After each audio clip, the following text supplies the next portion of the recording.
Bonjour, j'espère que vous allez bien. Aujourd'hui, on va voir la deuxième fonction du codage d'un graph set avec Arduino. Donc, on va voir comment affecter les sorties dans un graph set. Donc, un graph set, il est constitué d'un ensemble des entrées, des sorties et des étapes. Donc, ici, on va prendre un exemple qui est constitué de 8 étapes, de 0 jusqu'à 7. Il y a un ensemble des entrées.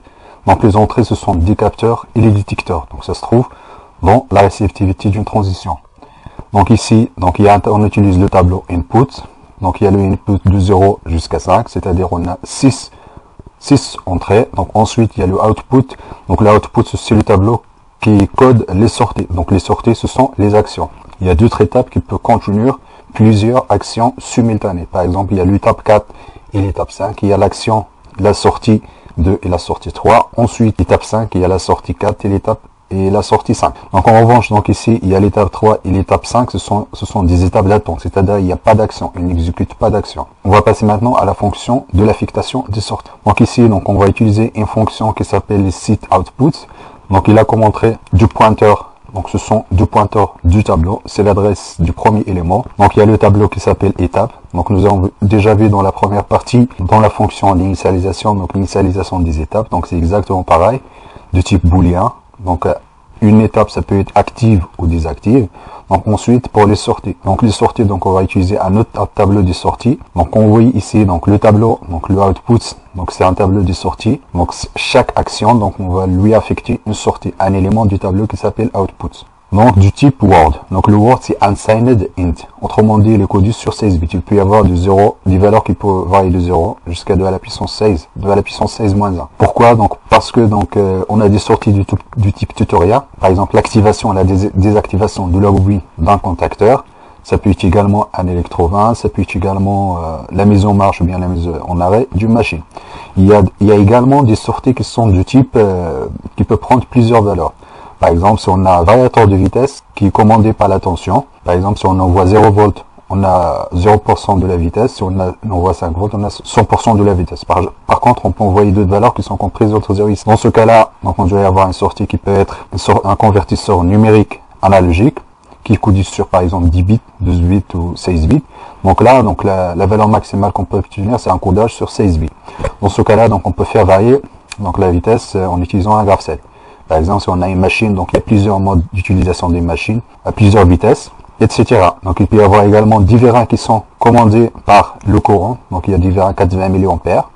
Il peut être également commandé par la tension. Dans ce cas-là, on a besoin d'une sortie qui peut varier, qui peut avoir plusieurs valeurs. D'où l'utilisation d'un tableau de type Word. Donc si on a uniquement, par exemple, un graph set qui constitue uniquement des sorties du type tutoriel, dans ce cas-là, on va utiliser boolean. On va utiliser bool à la place de Word. Donc les étapes, ce sont les entrées de la fonction. Ensuite, les outputs, ce sont les sorties. C'est-à-dire ici, donc c'est l'avantage d'utilisation du pointeur. Donc ici, un pointeur d'un tableau. Du coup, ça peut être utilisé comme entrée et la sortie. Même si on a utilisé ici, on a fait une déclaration dans les arguments d'entrée de la fonction. Le fait d'utiliser un pointeur, donc lorsqu'on va faire des modifications à l'intérieur de la fonction, elles seront lisibles également à l'extérieur de la fonction. Donc là, nos sorties, c'est le tableau output. Donc le cœur de la fonction, c'est juste la fonction if, donc l'instruction if. Donc on va faire une concaténation de l'instruction if pour toutes les étapes. Donc ici, on a un ensemble des étapes dans le graph set. Donc il y a l'étape 0. Par exemple, si on se trouve à l'étape 0, si l'étape 0 il est active, alors on va activer l'action output 0. Si l'étape 1 est active, alors on va activer la sortie 1. Si l'étape 2, etc. On va faire la même chose pour toutes les étapes, de 0 jusqu'à 6, jusqu'à 7. Donc il y a des étapes, l'étape 3 et l'étape 5, il n'y a pas d'action à exécuter. Dans ce cas-là, on va rien mettre à l'intérieur de la condition.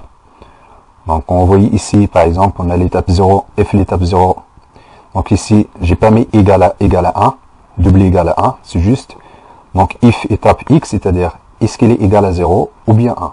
Lorsqu'il est égal à 1, dans ce cas-là, je vais activer les sorties. Donc ça peut y avoir une action, une seule action, par exemple, dans les étapes, par exemple, l'étape 2 et l'étape 1, il n'y a qu'une seule action. Dans l'étape 4 et l'étape 5, il y a deux actions. Donc vous pouvez activer autant de sorties que vous voulez. Dans ce cas-là, il y a la output x1, x2, x3, etc. Donc ici, donc ça peut être de type tutoriel. Dans ce cas-là, on dit soit 0, soit une valeur différente de 0. Ça peut être également une valeur, par exemple, pour le codage de la vitesse, en utilisant le PWM. On peut utiliser des valeurs qui pourraient aller de 0 jusqu'à 255, etc. Ce qu'il faut retenir, c'est l'activation du sortie va dépendre de l'activation des étapes. Donc on va faire la même chose pour toutes les étapes. Donc il y a la définition de la fonction, donc il y a l'étape 0, donc si l'étape 0 égale, alors on va activer la sortie 0. Donc l'étape 1, on va activer la sortie 1. L'étape 2, on va activer la sortie 2. Pour l'étape 4 et l'étape 5, donc ici on a deux actions simultanées. Du coup on va activer la sortie 2, la sortie 3, etc. Donc on va faire la même chose pour toutes les étapes. Par exemple ici il y a l'étape 5, j'ai rien mis dedans, mais lorsque vous voulez faire le codage de votre GARCET avec Arduino, donc il faut énumérer toutes les étapes pour ne pas faire des erreurs. Donc là, on va voir un exemple. Donc on va utiliser cet exemple-là. Donc il y a un ensemble d'étapes, des entrées et des sorties. Donc voilà, donc on va faire la déclaration. Si vous avez suivi donc la vidéo de l'initialisation, on va faire exactement pareil. Donc le nombre d'étapes c'est 8. Donc le nombre des entrées c'est 6. Ensuite le nombre des sorties c'est 7. Donc l'objectif de l'exercice, donc l'objectif de cet exemple-là, c'est de tester le bon fonctionnement de la fonction. Donc on va faire activer manuellement les étapes. Ensuite on va observer quelles sont les sorties qui sont actives. Donc là on va faire l'initialisation du port série. Donc on va utiliser le port série pour afficher les sorties. Donc on va également initialiser l'étape et les étapes et les entrées sorties en utilisant donc la fonction inState input output. Donc cette partie-là d'initialisation, donc il était abordé dans la vidéo précédente. Donc concernant le programme principal ici, donc on va activer l'étape 5 et désactiver toutes les étapes. Donc après l'étape d'initialisation, par défaut toutes les étapes sont désactivées sauf l'étape 1. Dans le programme principal, on va désactiver l'étape 1, donc on va mettre 0. Ensuite, on va activer l'étape 5. Donc autrement dit, lorsqu'on va activer l'étape 5, donc on va activer l'étape 5 manuellement. Donc il faut que les actions, les sorties 4 et sorties 5 doivent être égales à 1 et les autres sorties doivent être égales à 0. Parce qu'après l'étape d'initialisation, toutes les sorties sont à 0. Donc on va tester notre fonction. Donc voilà, donc là, donc après l'activation de l'étape, désactivation de l'étape 0, l'activation de l'étape 5. Donc là, on regarde que l'étape 4 et l'étape 5, que la sortie 4 et la sortie 5 sont actives. Les autres sorties sont égales à 0. Donc là, on va voir la simulation directe avec la carte Arduino Mega. Ensuite, on va activer plusieurs étapes simultanées pour voir qu'est-ce que ça change. Est-ce que notre fonction respecte exactement le déroulement du GARCET ou pas. Donc je vous laisse pour la démonstration. Avant de passer à la démonstration, dites-moi en commentaire si vous aimez bien le style et le format de la vidéo. Donc on va passer maintenant à la démonstration.